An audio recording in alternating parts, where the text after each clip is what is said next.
Why I gotta be the bigger person? Maybe I don't want to be the bigger person, but I need my peace. Maybe sometimes you need to shut your mouth.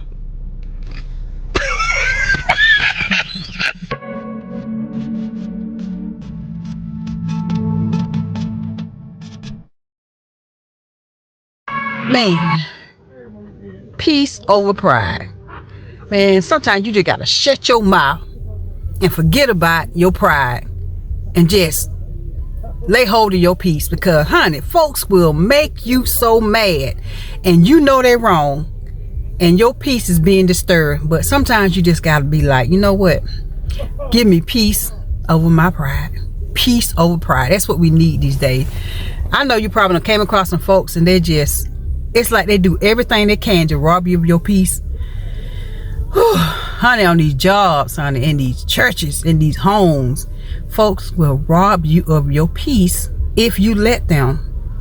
So it's just all about trying to figure out and walk in God's grace and his mercy, and just let the peace of God reign in your life. Let it be the umpire, and just like, okay, pride, I'm gonna forget this pride. You're not gonna get me today.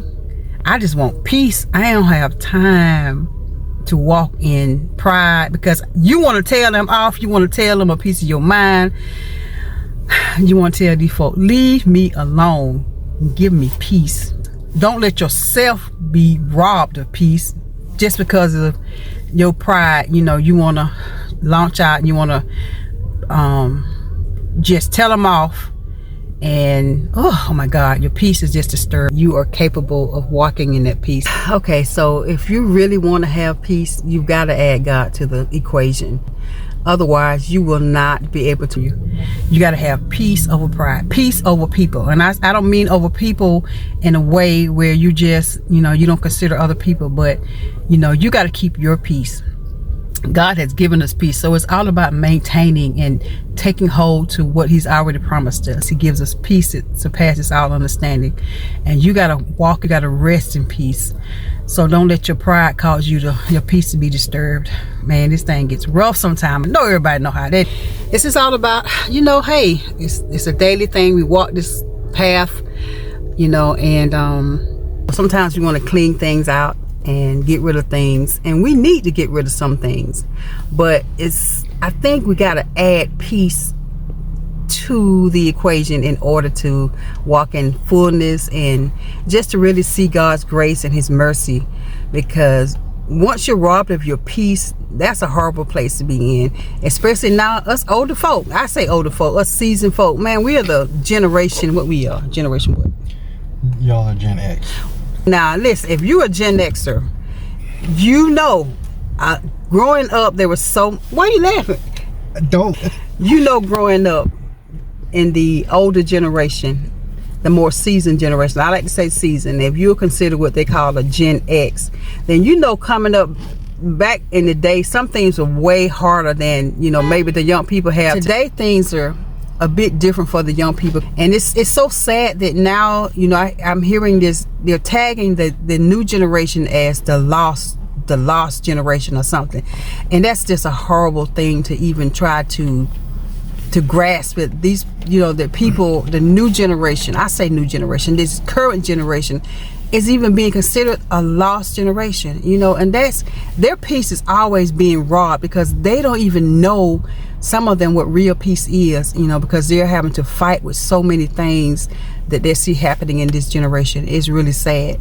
But as I was saying, as an older generation, like if you're a Gen Xer or Gen X or whatever they call it, baby. Gen X. Gen X. There you go. So if you're that Gen X generation, we were brought up on a whole different, I mean, the mindset was different. You know, we were treated differently than how it is today. You know, times were harder, but it was a good season. But, you know, the parents were different. There were mothers, big mamas in your life. It's different than how it is now. And so we went through some stuff. And at this age, we just want our peace. For the most part, we want to have peace. It's time to live a life where there's peace, and, you know, just get away from all that aggravating rat race and all the things that you see coming on the world and the earth. We want our peace. So if you're on these jobs or wherever in the environment where your peace is constantly being attacked, you got to look at it like this. You know, a lot of it stems from pride. So a lot of times your peace can be attacked, and you want to attack back whatever it is that's attacking your peace, and that can be stemmed from pride. So that's why I say give me peace over pride, because you got to suppress your pride. You got to kill that thing in order to have peace. You know how the old saying is, just let it be like water running off of a duck's back. That's how you got to look at it. Just to keep your peace, you either have to separate yourself from these things or these people or these environments that cause your peace to be constantly disturbed, or if you can't really escape it, you just gotta let it be like water off of a duck's back. Be the bigger person. Yeah, I said, why I gotta be the bigger person? You might say, why you got to be the bigger person? Well, it's your peace. You want to keep your peace, right? So just keep your peace over pride and live a healthy, happy life. All right, I'll holler at you next time. I know sometimes I just need to shut my mouth. Maybe sometimes you need to shut your mouth.